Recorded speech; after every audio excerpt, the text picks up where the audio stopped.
You know, usually when you walk into a massive event like a global summit, a towering trade show, or some sprawling exhibition, Oh, right. The ones that just take over an entire convention center. exactly, there is this expectation of, well, pure sensory overload. You walk through the doors, you see the massive screens, the towering structures, the sheer volume of people, Right.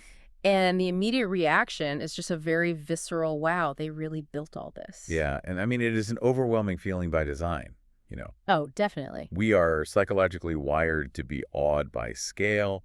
It signals importance. It displays an abundance of resources. And it basically tells you that wherever you're standing in that moment, it matters. But then, you step into the actual experience of that event. You try to navigate the floor, you try to understand what the brands are actually saying amidst all the noise, and suddenly that initial awe just sort of wears off. It fades fast. It really does. You Hmm. start to realize that while the building is massive, the actual experience is, well, honestly, it's a bit hollow. You're just wandering around a giant warehouse with bright lights. Yeah, it becomes the absolute definition of a beautifully constructed empty box. Right. And for a long time in the industry, building that massive box was considered, a complete success.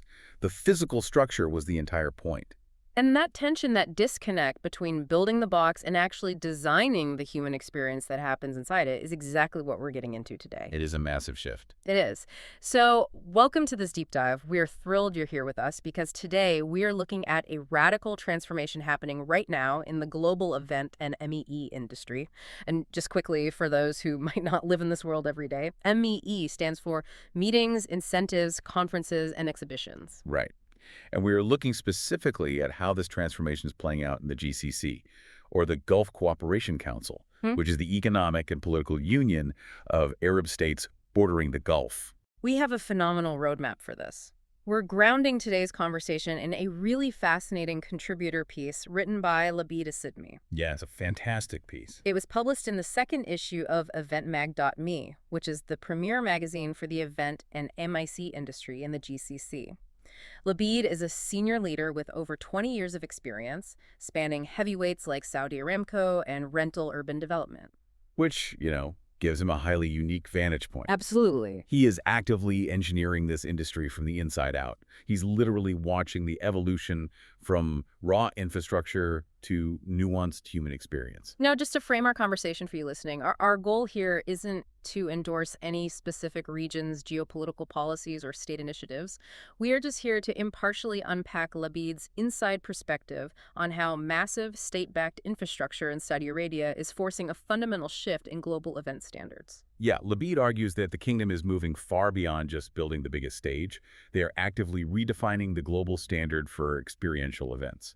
And we are going to explore the nuts and bolts of how they are doing it and what this means for you, or really anyone trying to capture an audience's attention today. There is a very specific moment he highlights right at the beginning of his piece that sets the stage perfectly. Oh, I love this part. He says, there is a moment in every large-scale event when the planning stops, the logistics disappear, the vendor negotiations fade away, and the experience simply begins. Right, the curtain goes up. Exactly. All that is left is the audience, the space, and the story being told. Well, to understand where the Saudi event industry is going, we first have to understand what it's leaving behind. Labid points out that for the last decade, the kingdom's event landscape was defined almost entirely by scale. Just massive scale. Yeah, it was all about raw capacity. It was about pure spectacle. And we have to analyze why that was the case, because it wasn't just about building big things for the sake of ego. Right, there was a strategy there. The goal during that initial phase was capability signaling. They needed to demonstrate to the entire world, to foreign investors, to global partners, that the infrastructure, the talent, and the institutional will were solidly in place to execute at a global standard. It was essentially a massive proof of concept. Exactly. It makes me think of like a summer blockbuster movie. Oh, that's a good comparison. Right. You rely on massive explosions, sweeping CGI, a soaring soundtrack. You just want to wow the crowd and prove you have the budget and the technical prowess to pull it off. Yep. But Labid says that phase is now effectively complete. The industry has already proved it can build the theater. Now, the new era is completely different. It's moving away from the blockbuster and moving towards something more like an immersive, interactive theater experience. Because events are no longer designed just to impress. They are designed to engage. Yes. Every single touch point in a guest's journey is now being treated as a deliberate communication decision. But I have to push back here for a Okay, second. go for it. If you look at human psychology, isn't massive scale still what gets people in the door? Like, if the giant blockbuster is still selling tickets, why change the formula? Well, because there is a vital distinction between attracting an audience and actually retaining their perception. Okay, unpack that a bit. Sure. Scale is just infrastructure, right? It is the baseline. It absolutely gets you in the door. But once you are inside, scale alone cannot sustain a meaningful interaction. Because you just get used to it. Exactly. Think about cognitive fatigue. If you are a visitor navigating a space the size of 3 football fields, the sheer size of the building stops being impressive after about 10 minutes. Right, it just becomes exhausting. My feet hurt. I can't find coffee. Exactly. It becomes exhausting. Mhm. The real competitive advantage now, the question that forward-thinking organizations are asking, is how precisely can we design what the visitor experiences inside that massive space to prevent that fatigue and deliver a specific message? So the giant building is just the envelope. The letter inside is what actually matters, and for a long time, the letter was sort of blank. That is a perfect way to look at it. And as GCC brands accelerate their presence on the global stage and international event agencies look to the kingdom for their next big opportunity, the standards being set are no longer just a regional curiosity. They're becoming the rule book. They are the benchmark. And that benchmark requires a fundamental rethinking of what physical spaces are actually meant to do to a human being. Let's apply this to a real scenario on the ground. Let's look at the floor of a massive trade show. Ladid introduces this concept of applying brand architecture to physical space. Yes, and he uses a very specific example here, Cityscape Global. Right. He led the primary ownership for rental urban development as a diamond sponsor across both the 2024 and 2025 editions. And we should contextualize Cityscape for a second. It is massive. Oh, it's huge. It is one of the most significant real estate events globally, drawing hundreds of thousands of attendees and massive global capital. The sheer density of brands competing for attention is just staggering. So in that environment, Labid says the conversation around participating in these exhibitions has completely matured. Brands aren't judging their booths by square footage anymore. No, not at all. They aren't just looking for the tallest walls or the biggest LED screen. The vital questions they are asking now are incredibly granular. Right, they want to know who enters the space. What specific sequence of sensory inputs do they encounter? Where does actual quiet conversation happen versus where does the loud, immersive physical experience take over? Exactly. They are asking what the visitor carries away in their mind. Not a branded pen or a glossy brochure they stuff in a tote bag, but a lasting, engineered perception. The analogy that comes to mind here is the difference between architecture and interior design. Oh, I like that. Yeah, you can build a giant, impressive, structurally sound box, but if you don't design the flow of the rooms, if you don't think about, where the morning light hits the kitchen counter or the psychological transition as people move from a loud living room to a quiet dining room. Then no one actually wants to live there. Exactly, it's just an empty warehouse. But I have to ask, are the people actually building these things ready for this? Are standard event vendors ready to build nuanced experiences, or are they still just out there selling lumber, modular screens, and raw floor space? Well, this brings us to a massive shift in the supply chain of the industry. Okay. The procurement process has evolved right alongside this creative ambition. When organizations put out RFPs, requests for proposals to hire these vendors, the documents look completely different now. How so? Historically, an RFP was basically a grocery list. It asked for a certain number of wooden panels, a specific wattage of lighting, and a square footage of carpet. Now, those RFPs carry detailed experiential requirements. So the vendors are being graded on a completely different rubric. They aren't just bidding on materials, they are bidding on human psychology. They have to prove they understand the brand's narrative. Let's say a brand wants their booth to project transparency. The vendor can't just offer to build a glass wall. They have to propose lighting that eliminates harsh shadows, acoustic designs that make conversations feel open but private, and spatial flows that don't have hidden corners. Wow. Vendors are being evaluated on their ability to execute against a strategic brief, and the professional infrastructure in the region is rapidly adapting to meet this. If you're listening to this and you've ever had to manage a corporate offsite or a company booth, you know exactly how hard it is to get a vendor to care about the vibe and not just the invoice. It's incredibly difficult. It is a huge shift. But let's raise the stakes even higher. It's one thing to design a highly sophisticated strategic booth for a commercial real estate show. A bad day there means, well, you lose some leads. Right. But what happens when the stakes are royal or government level, where a mistake isn't just a bad day on the trade show floor, but an actual reputational crisis on a global stage? This is where we enter the territory of what Libid calls the zero margin standard. Zero merge. We are talking about ceremonial, institutional, and highly protocol-sensitive events. Saudi Arabia has a rapidly growing slate of national initiatives and royal-level gatherings, and it has created a distinct, incredibly demanding category of event delivery. If a mistake on a commercial trade show floor is bad, imagine the stakes when the guest of honor is a world leader.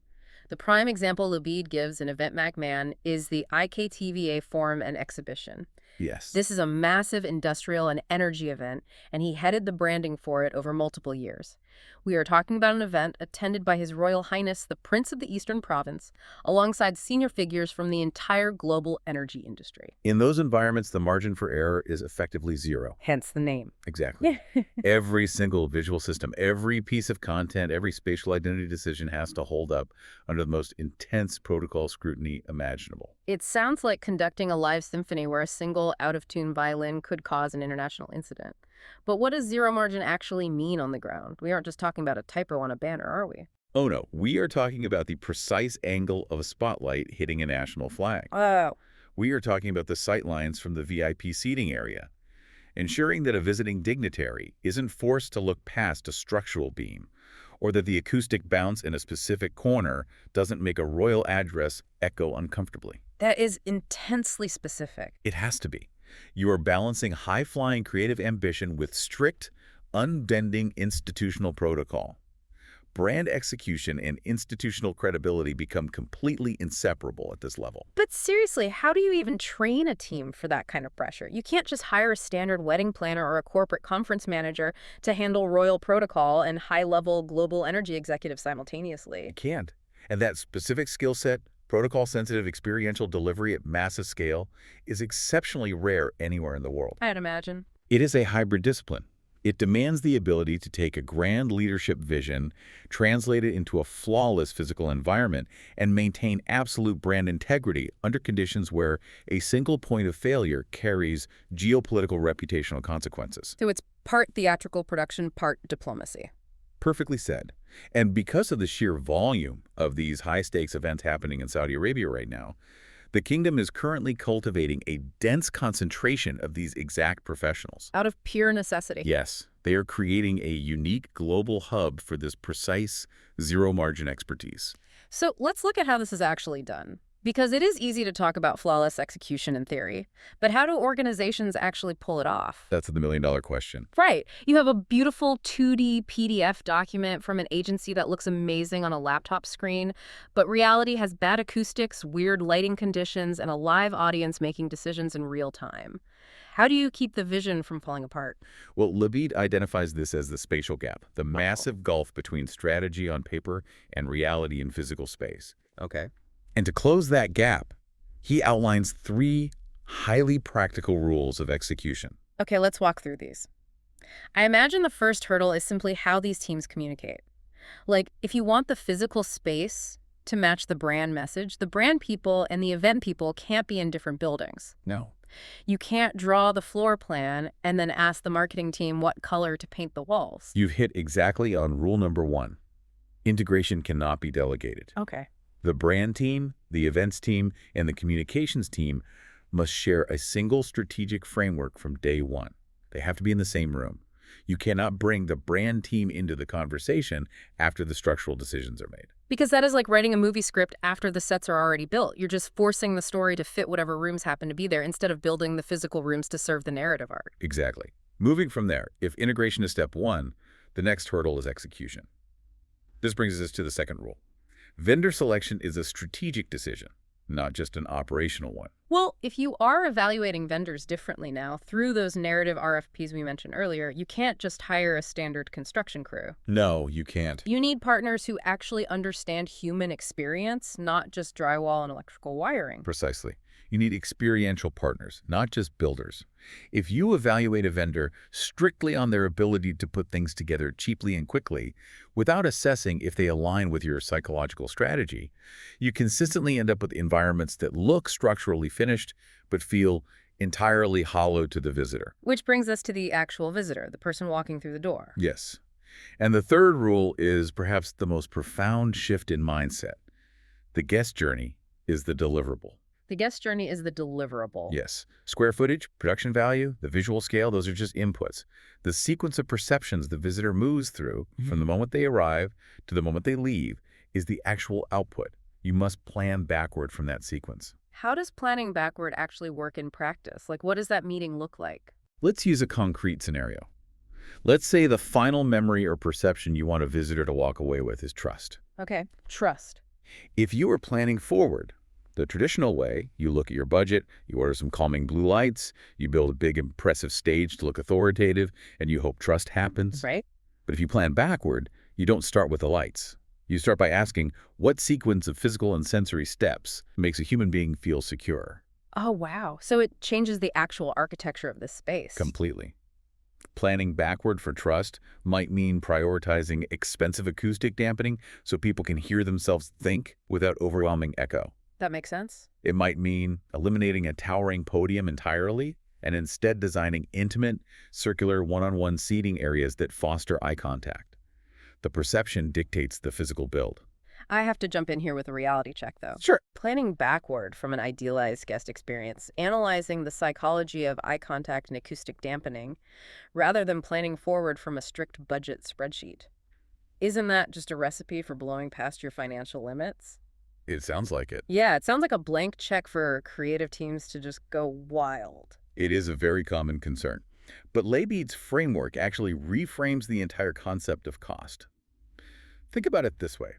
There's nothing more expensive than a massive, fully funded, large-scale event that fails to leave the right perception. So if you spend $10 million and the audience walks away feeling nothing, or worse, feeling confused and alienated, you've wasted every single dollar. Exactly that. Planning backward doesn't mean ignoring the budget. It means ensuring that every single dollar spent actually serves the final memory the guest walks away with. It strips away the fluff. Yes, it strips away the unnecessary spectacle and focuses the budget purely on what actually matters to the human brain. It's about the efficiency of perception. I think anyone who manages budgets can appreciate that. So we have this intricate high-stakes work. We have zero-margin protocols, we have deep integration of brand and space, and we have the psychology of planning backward. All working together. Right. And this requires incredible expertise. Historically, a lot of this highly specialized talent in the GCC was imported from global agencies right now. And that brings us to the final piece of the paradigm shift. It used to be imported talent. But Labid points out that the Saudi events and exhibition sector is no longer primarily an imported service. There is a maturing ecosystem writing its own rules. So they aren't just flying people in anymore. No, there is a completely new generation of local practitioners. These are professionals who have worked at the absolute highest levels of national event delivery. They deeply understand local protocol, but they also understand global brand governance. And for anyone unfamiliar with that term, brand governance is essentially the framework that protects a company's core identity. It ensures that whether a brand is on a massive billboard or being physically constructed into a trade show booth, the core message and visual identity remain absolutely consistent. Yes, and these local teams are also mastering experiential technology. They aren't just throwing VR headsets into a room to look innovative. Right, which happens all the time. Oh, constantly. But they are using spatial audio or interactive projections to deliberately serve the narrative. And they are actively institutionalizing this knowledge. Right. Labib mentions the Saudi Exhibition and Conferences Association, or SECA. He talks about their growing engagement with practitioners at the working level, and he actually contributed to advisory sessions on protocol design for them. Which is a huge step. It is crucial because when you institutionalize knowledge, you prevent brain drain. You build a generational capability. It is a story of deep, methodical professionalization. They are building agencies, in-house teams, and professional associations capable of sustaining this zero-margin standard long into the future. Wow. For regional clients, international partners, or really anyone globally, the capability that can now be accessed locally in Saudi Arabia has reached a level of sophistication that completely changes the conversation about what is possible. The kingdom is no longer a market learning from elsewhere. No, it is generating the standard. What a journey. We started with an industry that relied on massive spectacle and sheer scale, building the biggest box possible just to prove it could be done. Got it. We've explored how it has evolved into treating events as strategic 3D brand architecture, where the flow of a room matters more than the height of the ceiling. We've unpacked the intense zero-margin pressure of royal and institutional protocol. And finally, we've seen how this is all being driven by a deeply professionalized local industry that is actively setting the benchmark for the rest of the world. It really is a masterclass in treating physical space as a strategic communication asset. But I think this evolution raises a fascinating and perhaps slightly unsettling question for the future. Oh, where does this lead us? Well, it makes you wonder. As these physical spaces become perfectly engineered to manipulate our perceptions, utilizing acoustic dampening to manufacture trust or sensory sequencing to direct our emotions, at what point does a meticulously designed event stop being an experience and start becoming a form of psychological architecture? Wow. Next time you walk into a beautifully lit room, a corporate lobby, or a massive exhibition, look around and ask yourself, who decided exactly how you should feel right now? Who is designing your perception? That is an incredible thought to end on. If you build the box, make sure you know exactly how it feels to step inside. Thank you for taking this deep dive with us today. Keep questioning how you experience the world around you, and we will catch you next time.